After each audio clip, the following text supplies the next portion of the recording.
एक बार की बात है, महात्मा बुद्ध के पास एक दिन एक औरत पहुंची और अपना दुखड़ा रोने लगी।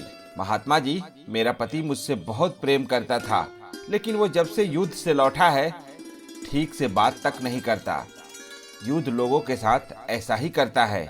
महात्मा बुद्ध बोले, लोग कहते हैं कि आपकी दी हुई जड़ी बूटी इंसान में फिर से प्रेम उत्पन्न कर सकती है।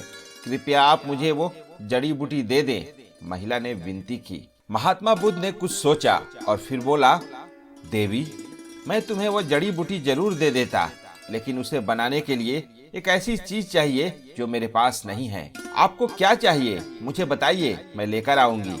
मुझे बाघ की मूंछ का एक बाल चाहिए, महात्मा बुद्ध बोले। अगले ही दिन महिला बाघ की तलाश में जंगल में निकल पड़ी। बहुत खोजने के बाद उसे नदी के किनारे एक बाघ दिखा। बाघ उसे देखते ही दहाड़ा। महिला सहम गई और तेजी से वापस चली गई। अगले कुछ दिनों तक यही हुआ। महिला हिम्मत करके उस बाघ के पास पहुंचती और डर कर वापस चली जाती। महीना बीतते बीतते बाघ को महिला की मौजूदगी की आदत पड़ गई और अब वह उसे देखकर सामान्य ही रहता। अब तो महिला बाघ के लिए मांस भी लाने लगी और बाघ बड़े चाव से उसे खाता।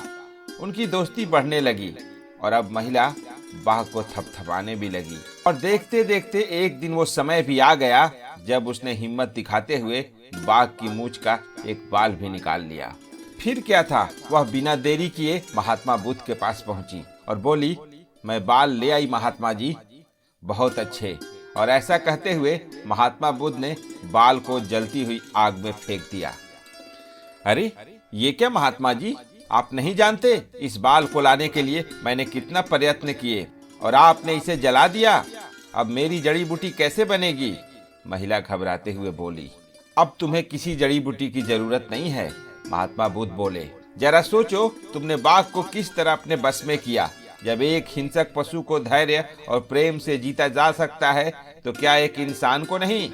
जाओ, जिस तरह तुमने बाघ को अपना मित्र बना लिया, उसी तरह अपने पति के अंदर प्रेम भाव जागृत करो। महिला महात्मा बुद्ध की बात समझ गई। अब उसे उसकी जड़ी बूटी मिल चुकी थी।